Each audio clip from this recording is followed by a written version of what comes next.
Morrison, Freeves.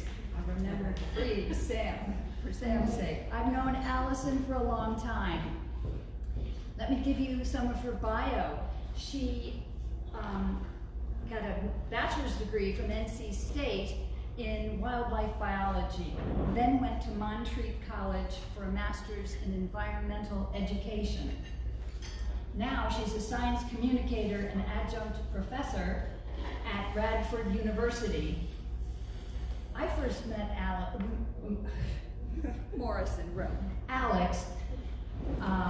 when she was working for my son-in-law Carlton Ward, and she was a field assistant for Carlton.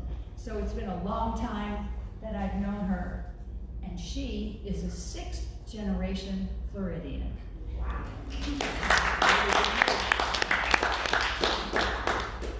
Thank you so much, PJ, and it's absolutely fantastic to be here with you all today. A lot of friendly faces and a lot of new faces that I hope to get to meet after this. And just thank you to Cafe Con Tampa for having me and for giving a platform to somebody to talk about what I think is the absolute best part of Florida, which is our wilderness and wild spaces. Thank you so much. I first want to talk about what it means to be a child in the wilderness. So many of our young people, youth of today, are completely disconnected from our wild spaces, and through no fault of their own, our development, especially in Florida, is absolutely, off the charts. We are the 3rd largest state in the entire country. We have about 900 to 1,000 people a day move to Florida. The pace of development is far outpacing that of conservation. In the world of environmental education, we actually talk about a child's lack of ability to go outside as a nature deficit disorder. Children are in front of screens more often than not and just have a lack of opportunity to actually get outside. And we know that if we want to provide opportunities for connection to the outdoors, we need to inspire. It's hard to get involved in something if you aren't inspired to do it. And one of the best ways to inspire connection to the outdoors is through the arts. My master's research was actually looking at classroom environmental education and how conservation photographs in the classroom can be a really strong way to connect students who may not have the opportunities to go outside to the outdoors in the classroom. Through Carlton Ward's photography, actually, I created an exhibit and took it into local schools, actually here in Hillsborough County, to expose students to what I like to call, and what the Florida park system calls the real Florida, which are our swamps and our pine flatwoods. And there was this amazing quote that I found when I was doing my research, and it says, "Promoting conservation through the arts may reach a more diverse audience and reach them more successfully by engaging their hearts as well as their minds." We all know if we want to protect something, if we want to create actual change, we have to create inspiration first. And that leads me to the majority of what I want to talk to you about today, which was an amazing opportunity I had to lead 3 high school students on a 7-day, 70-mile hiking, biking, and kayaking expedition through Palm Beach County, Florida.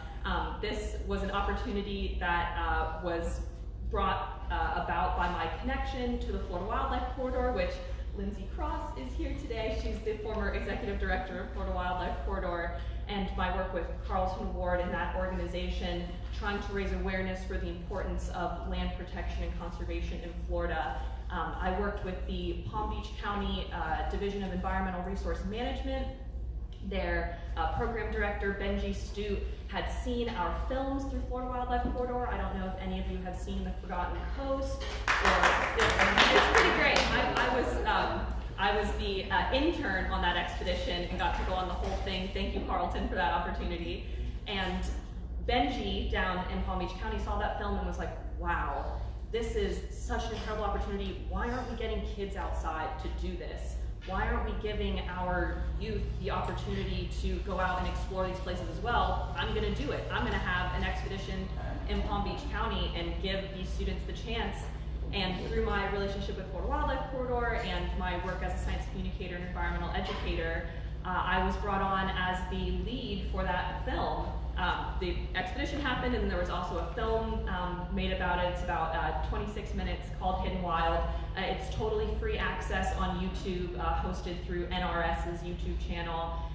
And getting these students out in the wilderness and watching them just become in awe of the wilderness hidden in plain sight in their own backyards was such an incredible experience. And I mean, these students are growing up within an hour or so's drive of the Everglades and may not even realize that we have black bears in Florida, may never have swam with a manatee or hiked through a swamp. And other than the black bear part, we did all of those things on the expedition. We swam with manatees, we hiked through swamps, we biked, and these students really hit home for me how disconnected and in need of an opportunity to experience the Florida that so many of us love on a larger scale. And so Hidden Wild happened in February of 2020, right? We literally ended the expedition on February 14th, and about a month later, the world shut down. And so since then, we have been thinking about, okay, what can happen next from Hidden Wild? How can this, reach further than our film? And Palm Beach County, this is one of the things I'm most excited about, has actually partnered with educators in the school system, and we are taking the messages from Hidden Wild and writing them into 7th and 10th grade public school science curriculum in Palm Beach County, which is really exciting. The film has also, there's been talk about what it could look like to do this sort of expedition in other counties in Florida. Palm Beach has a myriad of absolutely beautiful landscapes, but every county in Florida has its own unique heritage, and what it could look like for this expedition-style experiential learning to take place in other counties, what it could look like, for Hillsborough County, what could we explore around here? So many of the central counties in Florida have beautiful ranch lands, which are an absolutely imperative part of wild Florida and the fight against urban development, and what it could look like to have those experiential learning opportunities for other students. And then one of the more exciting things, and this is still very much in development, but the 2021 Florida Wildlife Corridor Expedition, which will be happening later this year, is actually going to be incorporating students for the first time, which is very exciting, and we're really looking forward to what that's going to bring. So as a sixth generation Floridian and as somebody who's experienced the beauty of all of our wild spaces and know the perils that those spaces face in the face of rising development, and as an educator, I think it's just high time that students are given the chance to go outside, and schools are unfortunately every which way cutting funding for field trips and classroom reading and mathematics, which are so important, are very often given priority.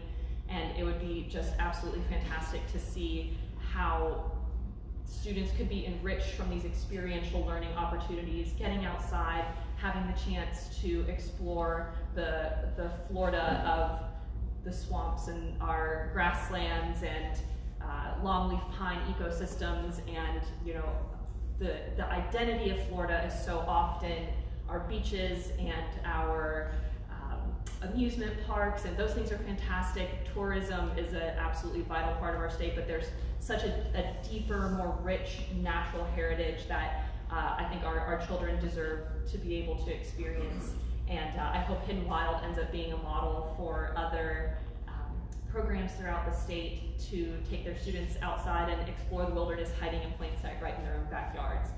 So I'd love to just open it up to anybody's questions, and just thank you.